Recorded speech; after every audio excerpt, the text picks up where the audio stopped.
sampun dipun unjuk anjing sajroning balung lan kulit.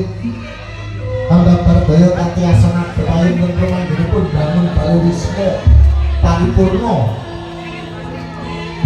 Lajeng astanipun Rama nyebelaken sindur ranto. Tumiba ring janganipun Srama japenengaken kekalih kaboyong manggiling wonten ing sasana agung. Kene ya. Putra kisah loro kaboyong ana taputama yonggir simantan serupun Berno lakuning Rama kang sinuluyung dening ibu mulya.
Kecamatan Bedek, Kabupaten Mojokerto, sakutawis dipun akhiripun arah